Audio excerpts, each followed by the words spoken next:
Hijronlar chorlasa ketma yonimdan, qalqon bor ko'nglimdan qayg'u ketguncha.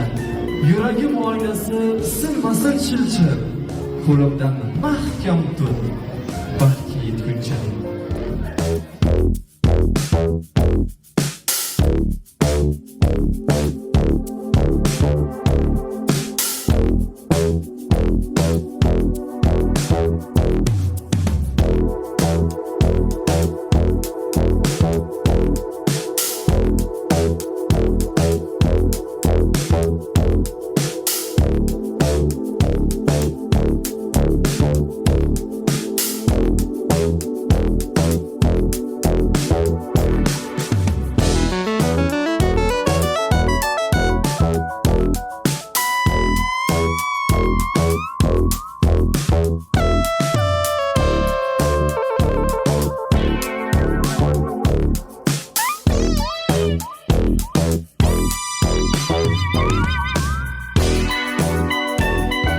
Mana Xitoylik akamiz hozir o'zbekchada bitta maqol o'qishlar.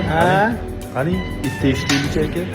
Pul bo'lsa changallashur va ish bilganga 1 tanga, til bilganga 1000 tanga. Gap yo'q. Pul bor sizda? Astag'firulloh, shunday pasport kontroliga очередga kelsam, hammasi xitoylik turibdi. Ham ikkala yangi ham xitoylik.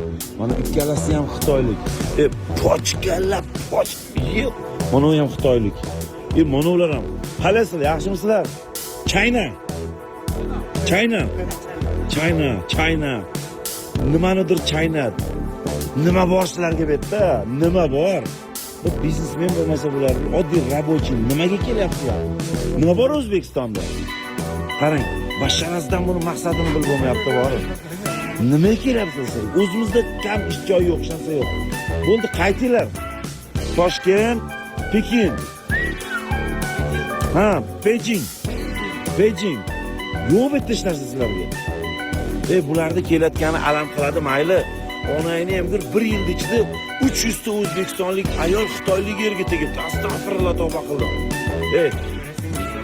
To'xta, rasmni qo'yib, bitta xalqaro muammo bo'lyapti. Nima bor, to'xta.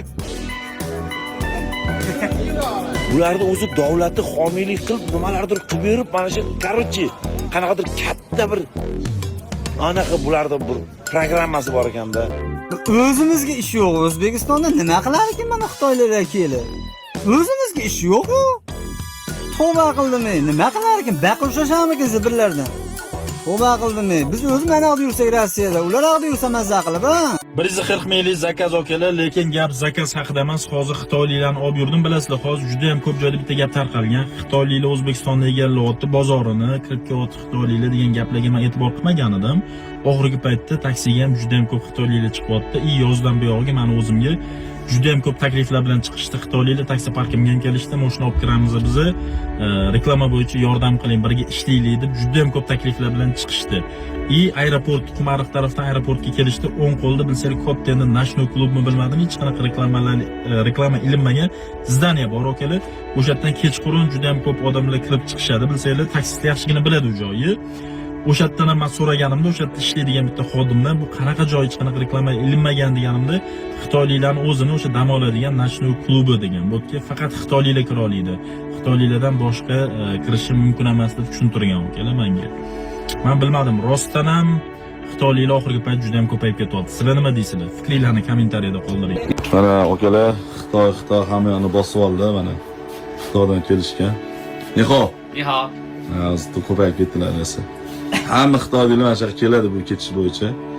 Oldin olmaz. Mana mo'liklar, ponni asartmen, lubo aksarni urib beraman. Bu yerda ishlab chiqarish ham o'zida bor ekan puliklarni. Onda har xil puliklar. Fikrlar qanaqa? Xitoyliklar O'zbekistonga kirib kelishi yaxshiligami, yomonligami? Bizni xohlasak, xohlamasak bu narsa bo'lish kerak edi. Bizni tayyor turishimiz kerak edi. O'zbekiston bozoriga xitoylik tadbirkorlar, Xitoyni O'zbekiston bozoriga ko'z tikkan odamlari juda ko'p va katta mablag', katta resurs va katta kuch bilan kirishib boshladi. Bu endi bizga yengil emas, ancha bo'ldi bu vaziyatga. Lekin ta'siri mana endi bilinyapti deb o'ylayman. Nimaga desanglar, bitta o'zingizdan qiyos keltirsanglar ham, kimdir uylarda tadbirkor, kimdir ishlab chiqaruvchi, kimdir tijoratchi. Tan olish kerak, suvda yo'q, odamlarning qo'lida puli yo'q. Nima demoqchiman, akalar? Bitta misol aytadigan bo'lsam, Xitoyni o'zi o'zbek tilini o'rganib, bozorga kirib savdo qilyapti. Men birinchi qo'lman. Mendan olgan, men O'zbekistonda zavod quraman deyapti. Bunaqa Xitoyliklarda O'zbekistonning hududiy kirib kelgan qancha tadbirkorlari bor. Akalar, oxirgi 5 yilda nima bo'ladi? Qattiq qarash kerak bu narsaga va bizning hozirgi katta tadbirkorlar ham uje harakatligini boshlashgan.